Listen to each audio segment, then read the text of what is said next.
Now Jacob was settled in the land where his father had sojourned, the land of Canaan. This then is the line of Jacob. At 17 years of age, Joseph tended the flocks with his brothers as a helper to the sons of his father's wives, Bilhah and Zilpah. And Joseph brought bad reports of them to their father. Now Israel loved Joseph best of all his sons. He was his child of old age, and he had made him an ornamented tunic. And when his brothers saw that their father loved him more than any of his brothers, they hated him, so that they could not speak a friendly word to him. And Joseph had a dream, which he told to his brothers, and they hated him even more. He said to them, "Hear this dream which I have dreamed. There we were binding sheaves in the field, when suddenly my sheaf stood up and remained upright. Then your sheaves gathered around and bowed low to my sheaf."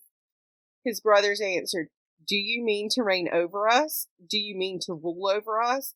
And they hated him even more for his talk about his dreams. He dreamed another dream and told it to his brothers, saying, "Look, I have had another dream, and this time the sun, the moon, and 11 stars were bowing down to me." And when he told it to his father and brothers, his father berated him. "What," he said to him, "is this dream you have dreamed? Are we to come, I and your mother and your brothers, and bow low to you to the ground?" So his brothers were wrought up at him, and his father kept the matter in mind. One time, when his brothers had gone to pasture their father's flock at Shechem, Israel said to Joseph, "Your brothers are pasturing at Shechem. Come, I will send you to them." He answered, "I am ready." And he said to him, "Go and see how your brothers are and how the flocks are faring, and bring me back word." So he sent him from the valley of Hebron. When he reached Shechem, a man came upon him wandering in the fields. The man asked him, "What are you looking for?" He answered, "I am looking for my brothers. Could you tell me where they are pasturing?" The man said, "They have gone from here, for I heard them say, 'Let us go to Dothan.'" So Joseph followed his brothers and found them at Dothan. They saw him from afar, and before he came close to them, they conspired to kill him. They said to one another, "Here comes that dreamer. Come now, let us kill him and throw him into one of the pits, and we can say, 'A savage beast devoured him.' We shall see what comes of his dreams." But when Reuben heard it, he tried to save him from them. He said, "Let us not take his life." And Reuben went on, "Shed no blood. Cast him into that pit out in the wilderness, but do not touch him yourselves," intending to save him from them and restore him to his father. When Joseph came up to his brothers, they stripped Joseph of his tunic, the ornamented tunic that he was wearing, and took him and cast him into the pit.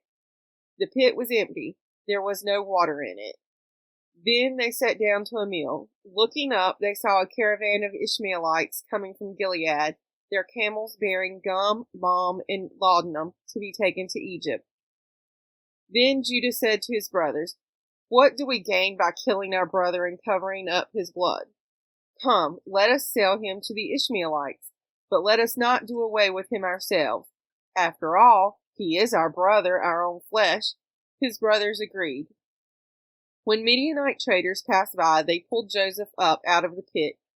They sold Joseph for 20 pieces of silver to the Ishmaelites, who brought Joseph to Egypt.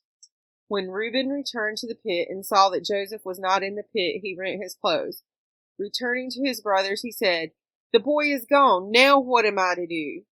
Then they took Joseph's tunic, slaughtered a kid, and dipped the tunic in the blood.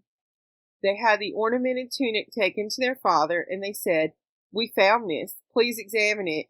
Is it your son's tunic or not?" He recognized it and said, "My son's tunic. A savage beast devoured him. Joseph was torn by a beast." Jacob rent his clothes, put sackcloth on his loins, and observed mourning for his son many days. All his sons and daughters sought to comfort him, but he refused to be comforted, saying, "No, I will go down mourning to my son in Sheol." Thus his father bewailed him. The Midianites, meanwhile, sold him in Egypt to Potiphar, a courtier of Pharaoh and his prefect. About that time Judah left his brothers and camped near a certain Adullamite whose name was Hira.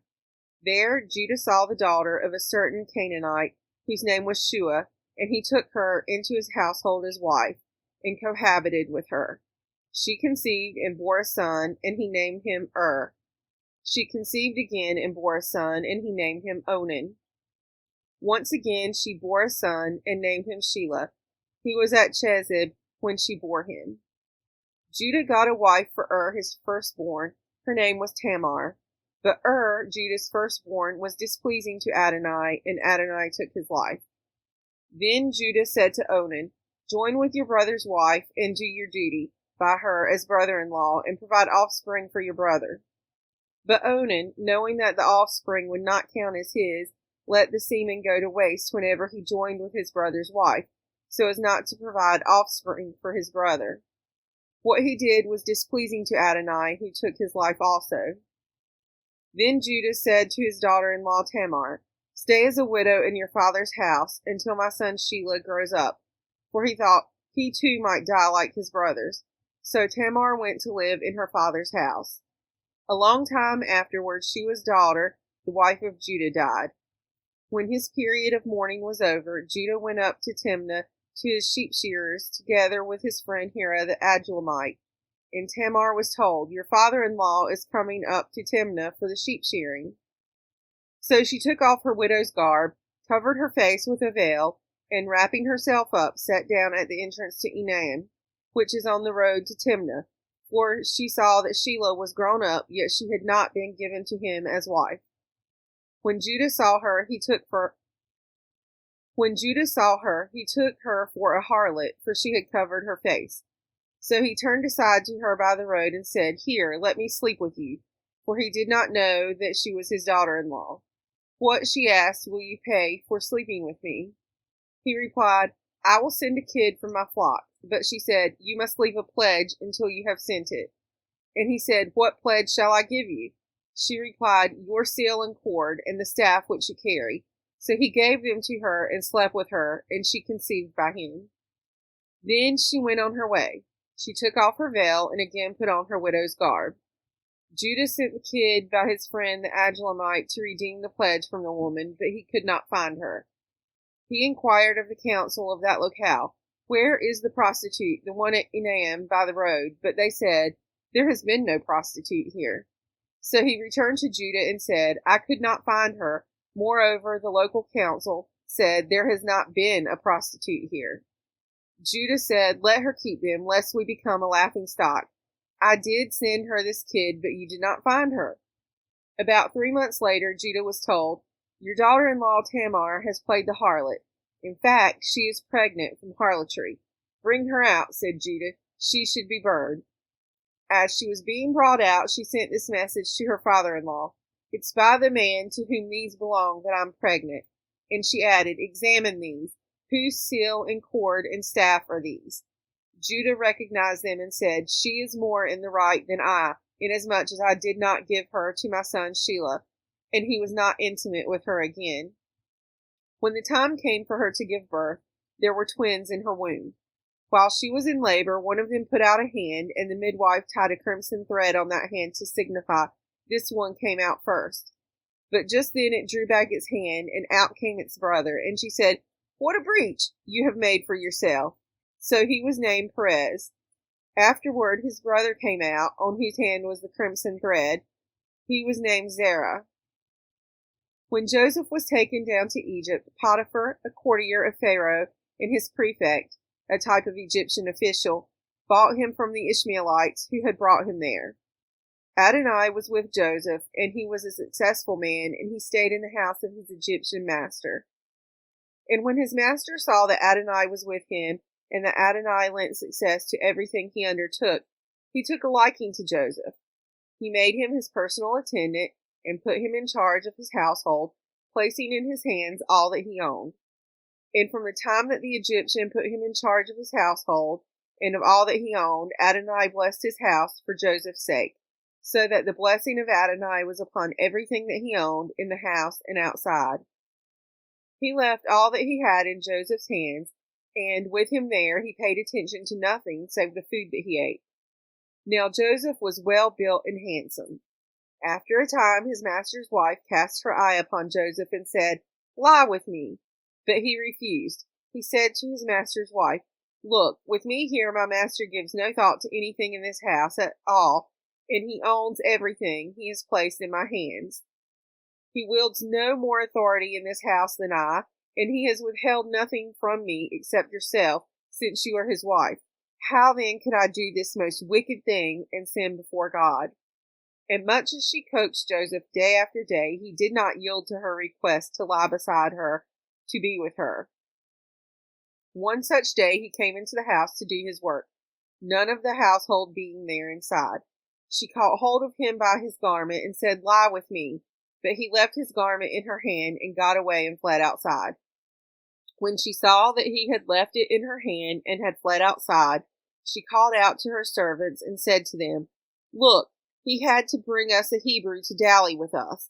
This one came to lie with me, but I screamed loud. And when he heard me screaming at the top of my voice, he left his garment with me and got away and fled outside." She kept his garment beside her until his master came home. Then she told him the same story, saying, "The Hebrew slave whom you brought into our house came to me to dally with me. But when I screamed to the top of my voice, he left his garment with me and fled outside." When his master heard the story that his wife told him, namely, "Thus and so your slave did to me," he was furious. So Joseph's master had him put in prison, where the king's prisoners were confined. But even while he was there in prison, Adonai was with Joseph, extending kindness to him and disposing the chief jailer favorably toward him. The chief jailer put in Joseph's charge all the prisoners who were in that prison, and he was the one to carry out everything that was done there. The chief jailer did not supervise anything that was in Joseph's charge, because Adonai was with him, and whatever he did, Adonai made successful.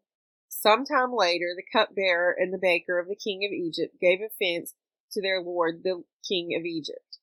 Pharaoh was angry with his two courtiers, the chief cupbearer and the chief baker, and put them in custody in the house of the prefect, in the same prison house where Joseph was confined. The prefect assigned Joseph to them, and he attended them. When they had been in custody for some time, both of them, the cupbearer and the baker of the king of Egypt, who were confined in the prison, dreamed in the same night, each his own dream, and each dream with its own meaning. When Joseph came to them in the morning, he saw that they were distraught. He asked Pharaoh's courtiers, who were with him in custody in his master's house, saying, "Why do you appear downcast today?" And they said to him, "We had dreams, and there is no one to interpret them."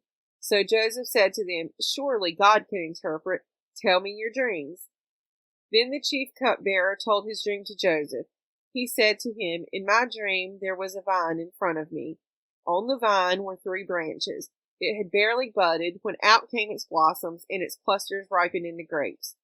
Pharaoh's cup was in my hand, and I took the grapes, pressed them into Pharaoh's cup, and placed the cup in Pharaoh's hand." Joseph said to him, "This is its interpretation. The 3 branches are 3 days. In 3 days Pharaoh will pardon you and restore you to your post. You will place Pharaoh's cup in his hand, as was your custom formerly when you were his cupbearer. But think of me when all is well with you again, and do me the kindness of mentioning me to Pharaoh, so as to free me from this place. For in truth I was kidnapped from the land of the Hebrews, nor have I done anything here that they should have put me in the dungeon."